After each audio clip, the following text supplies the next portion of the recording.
দুর্যোগ কবলিত মানুষের কল্যাণ নিশ্চিত করা এবং তাদের পাশে দাঁড়ানোকে সর্বোচ্চ মানবিক দায়িত্ব হিসেবে উল্লেখ করেছেন চট্টগ্রাম সিটি কর্পোরেশনের মেয়র ডক্টর শাহাদাত হোসেন। তিনি বলেন, দুর্যোগের সময় মানুষের পাশে দাঁড়ানো আমাদের নৈতিক ও মানবিক দায়িত্ব। কোনো পরিবার যেন কষ্টে না থাকে সেই লক্ষ্যেই চট্টগ্রাম সিটি কর্পোরেশনের পক্ষ থেকে ধারাবাহিকভাবে সহায়তা প্রদান করা হচ্ছে। নগরবাসীর যে কোনো দুর্যোগে চসিক সবসময় পাশে থাকবে, জনগণের কল্যাণই তাদের প্রধান অঙ্গীকার বলে গণমাধ্যমকে বিষয়টি নিশ্চিত করেন। মঙ্গলবার 21শে জুলাই বিকেলে নগরের পূর্ব বাকলিয়া চেয়ারম্যান ঘাটা এলাকায় হাজী মোহাম্মদ ইউসুফ ফাউন্ডেশনের উদ্যোগে 400টি ক্ষতিগ্রস্ত পরিবারের মাঝে ঢেউটিন বিতরণ অনুষ্ঠানের প্রধান অতিথির বক্তব্যে তিনি এসব কথা বলেন। এই সময় মেয়র ডক্টর শাহাদাত হোসেনের উপস্থিতিতে 400টি সুবিধাভোগী পরিবারের হাতে ঢেউটিন তুলে দেন এবং স্থানীয় এলাকার সার্বিক অবস্থা সরেজমিনে পর্যবেক্ষণ করেন তিনি।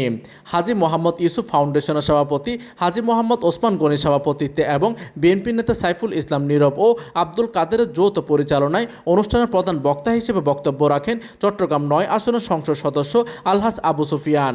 অনুষ্ঠানে বিশেষ অতিথি হিসেবে উপস্থিত ছিলেন বিএনপি কেন্দ্রীয় নির্বাহী কমিটির সদস্য শামসুল আলম, মহানগর বিএনপির আহ্বায়ক কমিটির সদস্য অধ্যাপক নুরুল আলম রাজু, আনোয়ার হোসেন লিপু, কোতোয়ালি থানা বিএনপির সাবেক সাধারণ সম্পাদক আলহাজ জাকির হোসেন এবং সংশ্লিষ্ট ওয়ার্ড বিএনপির আহ্বায়ক মোহাম্মদ মহিউদ্দিন সহ চসিকের অন্যান্য ঊর্ধ্বতন কর্মকর্তা ও স্থানীয় গণ্যমান্য ব্যক্তিবর্গ। প্রতিনিধির তথ্য ও পাঠানো চিত্রে ডেস্ক নিউজ, দিগন্তের বার্তা 24, চট্টগ্রাম।